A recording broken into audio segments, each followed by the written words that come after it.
Welcome back to Sister Circle Live. Graduation season is here. And if you're a parent of a recent or soon-to-be grad, you'll appreciate this. Our financial expert, Jini Thornton, is here with money-making tips and money tips for high school and college seniors. So grab your pen and paper and take notes. You don't want to miss this, I promise. Hello, Jini. Good morning, How Trina. are you? Good. Welcome back. Welcome back. Happy to be back. I always look forward to you and your money-saving tips for families. Happy to be because it here. is so necessary, especially now in this season. It's graduation season for high schoolians and for our collegiate folks. So a lot of people have worked really hard to get here. Right. But the real work is just beginning. So what tips do you have for these recent grads? Okay, so for our college grads, one thing that I really want them to think about is having a plan on when they're going to upgrade their life. Because you know when you graduate, you want a new apartment, you want a new car, you want new furniture, all that equals new debt. Yeah. So I think we really need to have a plan on when is that going to happen. The car that you're driving doesn't mean you have to drive it forever. Right. But have a plan on when and how that can happen.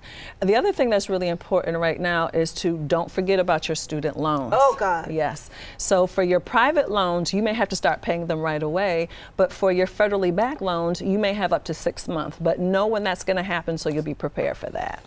Okay, so you know a lot of these kids, you know, they're finished school and they're like, okay, now I'm on my own. Right. You know, and we as parents, like, how do we know when it's time to cut those purse ties? Because my son is, I love you, son. But I mean, we still have those purse strings going on. Right. And he's in his 20s. Okay, so you know, as parents, there's a difference between cutting them off and stepping them down. And so what I suggest is, you know, maybe you make a commitment to pay their car insurance for a year or two, or maybe their cell phone bill, but you need to have that conversation so you can actually be on the same page about that. So you want to know what that's going to look like, but again, cutting them off, I have kids probably about the same age as yours. I'm at the cutoff stage right now. Yes, definitely want to do that. But it's important our kids have to pay their bills on time.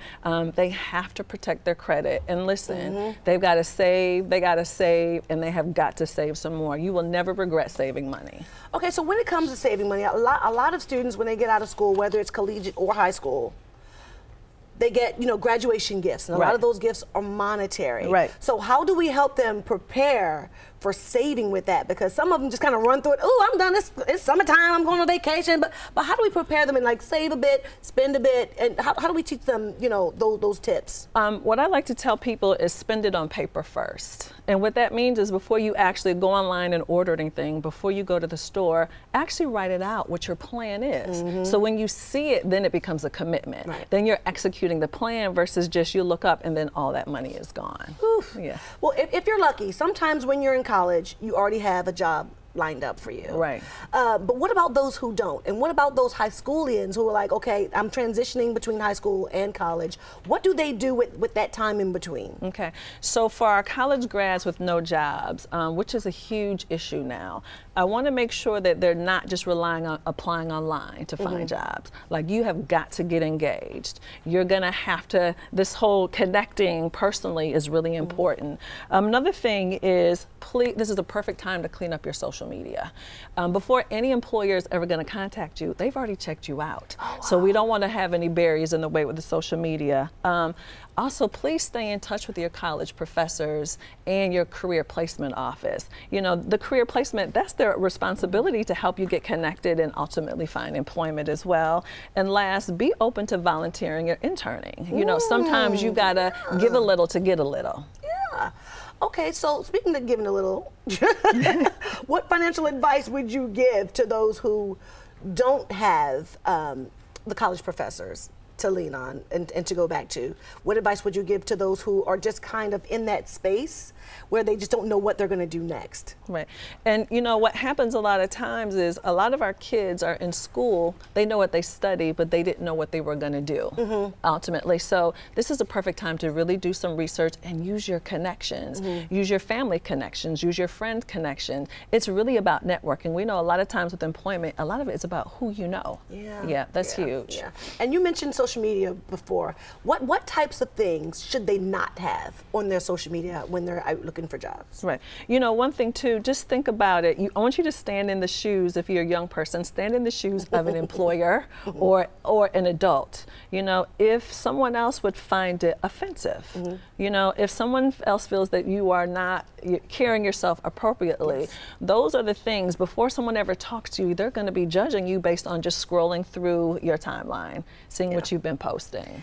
Okay, I can keep you here all day, but I have this major question to ask you. You know, a lot of times when you're getting out of college, we've all been there. Right. The first thing they want to do is give you a credit card. Right. So what do we tell these young people when they're approached with these credit card companies? Say, oh, you just graduated college, you're going to need a credit card. Right. So what can they do to protect their credit? You know, there's really nothing wrong with the credit card. It's just how responsibly we use them. So whether you're a high school graduate or a college graduate, what I suggest to young people is look into getting a secured credit card. And that simply means if you have a $500 or $1,000 spending limit, that you're going to actually give the bank that $500 or $1,000. And that way, if you're ever late, you can't make a payment, they can just deduct from there.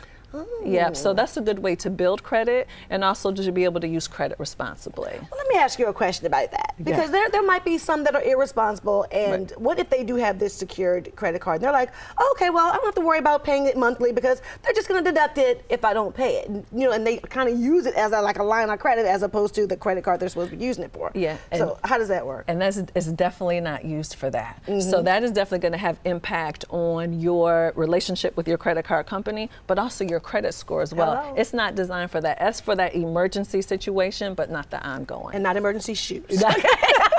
Those are not an emergency for sure. Yes, Jini, thank you so much for being back here again. You are always just a wealth of knowledge. Thank you so much.